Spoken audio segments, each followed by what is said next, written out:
छात्रों, कक्षा 7 भाग 3 लेकर आए हैं सामाजिक विषय का। इसमें महत्वपूर्ण इंपॉर्टेंट प्रश्न है। भाग 1 भाग 2 हमने आपको भेज दिया पहले ही तैयार करके, और भाग 3 लेकर आए हैं। भाग 3 है, इसमें पहला प्रश्न आता है सदाबहार वन किसे कहते हैं। तो सदाबहार तो आप जानते ही होंगे, वर्ड से ही समझ में आ रहा है। सदाबहार हमेशा बढ़िया रहना, ठीक रहना।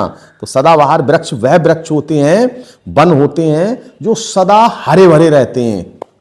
ऐसे वनों को सदाबहार वन कहा जाता है। और इनमें पतझड़ तो होता है, लेकिन एक समय पर होता है, एक साथ नहीं। तो जिन वनों में पेड़ पूरे वर्ष भर हरे भरे रहते हैं, हमेशा हरे भरे बने रहते हैं और पतझड़ एक साथ नहीं होता है, सदाबहार वन कहलाते हैं। ऐसा नहीं एक बार में पूरा पेड़ साफ हो गया और उसमें बिल्कुल टहनी टहनी दिखने लगी तो उनको हम सदाबहार वन नहीं कहेंगे। पतझड़ बीच बीच होता रहता है तो वो सदाबहार वन कहलाते हैं।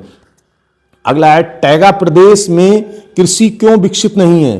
तो टैगा प्रदेश में कृषि क्यों विकसित नहीं है, तो देखो जहां भी कृषि विकसित नहीं है तो उसके भी कुछ ना कुछ तो कारण होंगे। उन कारणों को हमें देखना पड़ता है। तो कृषि टैगा प्रदेश में इसलिए विकसित नहीं है कि टैगा प्रदेश में अधिक कृषि इसलिए विकसित नहीं है क्योंकि वहां ठंड बहुत अधिक पड़ती है और मिट्टी जो है वहां की उपजाऊ नहीं है, क्योंकि गर्मी कम होती है। कुछ फसलें ऐसी हैं अंकुरित होने के लिए उसे गर्मी और नमी की आवश्यकता होती है, तो ये वहां पर समस्या रहती है गर्मी की, और जिस कारण कृषि विकसित नहीं हो सकती है वहां पर। तो इसीलिए प्रश्न आता है टैगा प्रदेश में कृषि क्यों विकसित नहीं। तो टैगा प्रदेश में कृषि इसलिए विकसित नहीं है तो आप लिख देंगे कि वहां ठंड बहुत अधिक पड़ती है और पौधों को अंकुरित होने के लिए गर्मी की आवश्यकता होती है थोड़ी, तो गर्मी बहुत कम समय के लिए होती है, पौधे अंकुरित नहीं हो पाते हैं, तो इसलिए वहां पर कृषि विकसित नहीं है। और इस कारण वहां की जो मिट्टी है वो अनुपजाऊ हो गई, क्योंकि धीरे धीरे ना उसमें कुछ बोया गया और ना कुछ उसमें पैदा हुआ, तो धीरे धीरे मिट्टी कैसी हो गई, अनुपजाऊ, इनके उसमें कुछ भी नहीं। एक कवि था, एक बात याद आ रही है, एक कवि था, उसने सोचा कि मैंने बचपन में छुपकर कुछ पैसे बोए थे, सोचा था इन पैसों के प्यारे पेड़ उगेंगे, पर इस बंजर धरती ने ना एक भी अंकुर फूटा। तो उसकी एक कल्पना थी, उसने एक अंदाजा लगाया कि पैसे बोकर भी क्या उनके पेड़ उग सकते हैं। कभी ऐसी कल्पना करता रहा, कभी क्या क्या ना करते, कहते नहीं जहां ना पहुंचे रवि वहां पहुंच जाता है कवि। तो कवि की तो कल्पनाएं हैं, क्योंकि मन जो है वो सबसे तेज चलने वाला है। मन अभी यहाँ है और इसको बहुत दूर कहीं भी पहुंचा सकते हैं, क्योंकि ये मन है सबसे तेज चलता है। तो इन चीजों को ध्यान रखें और इसमें लिख दें। अगला है समुद्र का जल खारा क्यों होता है। तो समुद्र का जल खारा, इसके समुद्र के जल के खारे होने के भी कई कारण हैं, क्योंकि समुद्र का जल जो है नदियों द्वारा लाए गए लवण, उसमें नदियों पानियों में लवण घुलकर आता है और बाष्पीकरण के द्वारा और बाष्प बन जाता है पानी, तो वो खारा हो जाता है, लवण नीचे रह जाते हैं उसमें, तो पानी कैसा होने लगता है, खारा होने लगता है। तो ये प्रश्न समुद्र का जल खारा क्यों होता है, तो नदियों द्वारा जो लवण उसमें आते हैं घुलकर, और पानी जो उसका बाष्पीकरण बाष्प बनकर उड़ जाता है, भाप बनकर उड़ने लगता है गर्मी के कारण, तो वो खारा नमक बन जाता है इस तरह से। अगला है धन विधेयक क्या है। तो धन विधेयक आप ये भी जानते हैं कि आमदनी और खर्चा का हिसाब किताब रखने वाला विधेयक धन विधेयक कहलाता है।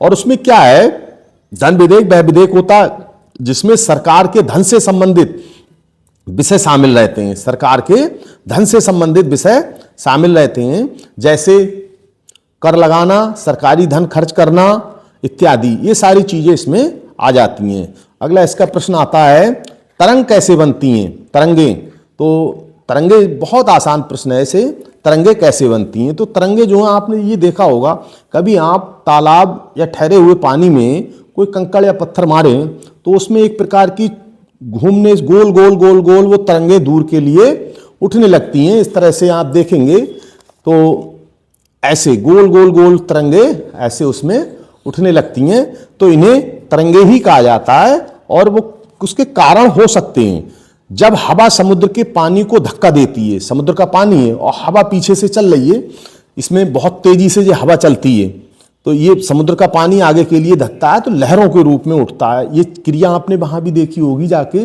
आप इस क्षेत्र के लोग हैं और नानकमता गए होंगे, छोटा सा एक समुद्र है नानक सागर, तो आपने उसमें देखा होगा, तो उसमें थोड़ी सी लहरें उठती हुई आपको दिखाई देती हैं।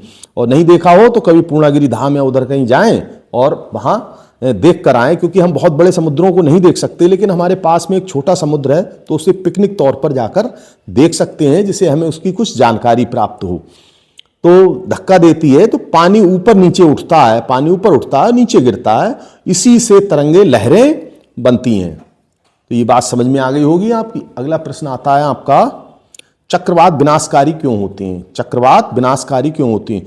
क्योंकि जब तेज हवाएं, भारी वर्षा और समुद्र की ऊंची लहरों, जब तेज हवाएं चलती हैं तो वो लहरें उठती हैं, और हवाएं और तेज चलेंगी तो लहरें और तेज ऊंची ऊंची उठेंगी। तो ऊंची ऊंची जब लहरें उठती हैं तो वो जाके समुद्र तट से टकराती हैं, आसपास जो मकान बने होते हैं उनसे टकराती हैं, और बहुत तेज आंधी के रूप में हवाएं पानी की भरी हुई चलती हैं, और बहुत वर्षा होती है, तो उसके कारण जन धन की हानि भी हो जाती, बिल्डिंगें गिर जाती, पेड़ उखड़ जाते हैं साइडों की, समुद्र तट के किनारे की।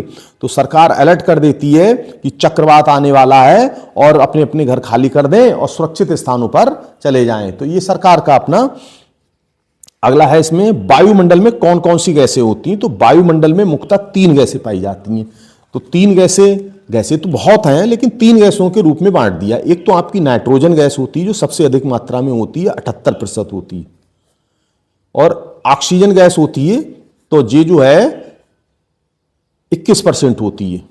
इसके बाद अन्य गैसें जो आती हैं तो अन्य गैसों का प्रतिशत 1 होता है। सबको मिलाएंगे तो ये जो है 100% के करीब आ जाता है। तो इस तरह से अब इसमें क्वेश्चन ये भी बना देंगे, सबसे अधिक गैस वायुमंडल में कौन सी है? तो सबसे अधिक गैस लिख देंगे आप, विज्ञान में क्वेश्चन आ सकता है। तो नाइट्रोजन 78% है, और सबसे कम गैसें अन्य गैसों में आती, हीलियम, आर्गन वगैरह इत्यादि।